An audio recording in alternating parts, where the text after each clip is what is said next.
belajar, sebaiknya kita berdoa terlebih dahulu. Berdoa dipimpin Delvin Al-Fatah.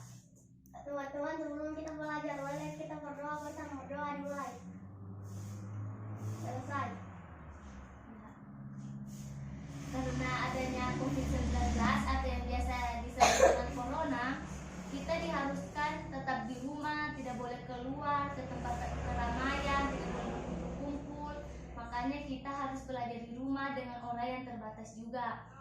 Ibu harap dengan teman adik-adik yang hanya beberapa orang ini jangan patah semangat untuk belajar ya.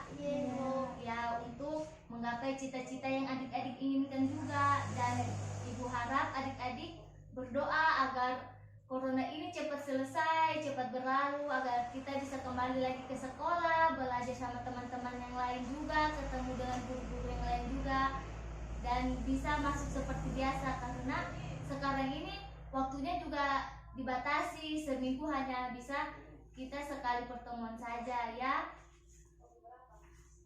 Sebelum masuk, Ibu absen dulu ya. Aira Putri Cantika Hadir. Akbar Ada. Farel Alfa. Delvin Al-Fatah Hadir. ya, Fadila Hadir. ya. Sekarang kita belajar tentang menentukan pokok-pokok berita, isi berita, dan menyimpulkan berita. Ibu akan berita menggunakan unsur 5W1H. Ada yang masih ingat apa itu unsur 5W1H? Ingat. Ya. Ada yang masih ingat apa itu 5W1H? Masih. Ya, yang pertama ada what. Apa itu what? Apa? Ya, yang kedua ada who. Siapa? Yang ketiga ada where. Mana? Yang keempat ada when. Kapan? Yang kelima ada why. Kenapa? Yang keenam ada how. Bagaimana? Ya. Ibu akan membacakan berita yang akan nantinya adik-adik untuk menentukan pokok-pokok berita tersebut. Ya, Ibu akan membacakan dulu teks beritanya. Perut korban gempa dan likuifaksi masih keroncongan. Lebih dari 1 bulan bencana gempa dan likuifaksi berlalu. Masih banyak warga di desa-desa yang terisolasi harus menggayu sepeda 1-2 hari untuk mendapatkan bantuan makanan. Urusan perut warga korban gempa dan likuifaksi belum bisa diatasi seluruhnya. Wajah Ismail begitu lelah ketika ditemui di rumah Retno, Ketua DPR Kota Sigi, ke Kota Palu hanya mendapatkan beberapa kilogram beras bantuan. Baginya uluran tangan dari pemerintah sangatlah berharga. Ismail berangkat dari desanya pukul 7 pagi hari Sabtu tanggal 28 bulan 11 melalui jalur alternatif di kebun coklat, mulai dari Jononunu, Sigi Biromaru hingga tiba pada pukul 11 pagi di Palu pada hari Minggu. Dia sempat bermalam dan makan seadanya di emperan Pasar Birobuli.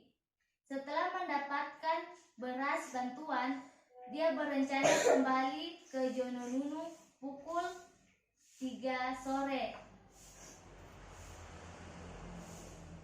Ia memperkirakan tiba pada hari Senin pukul 3.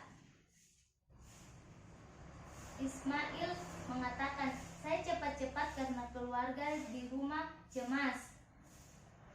Mudah-mudahan malam ini tidak hujan sehingga saya bisa sampai di desa besok." Jalur yang ditempuh Ismail berupa jalan tanah rusak.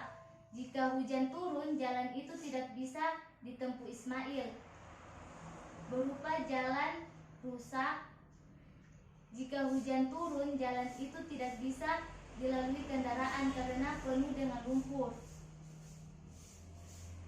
Jalan utama Jononunu yang dulu mulus telah hancur total akibat likuifaksi. Ismail mengaku susah payah datang ke Palu dengan sepeda. Alasannya bantuan makanan di Jononunu sudah habis. Dapur umum yang sempat didirikan di kecamatan juga ditutup sejak Idul Adha lalu. Daripada kelaparan, saya nekat pergi ke Palu naik sepeda untuk mencari bantuan. Saya tak punya uang sepeser pun untuk beli beras, katanya memelas.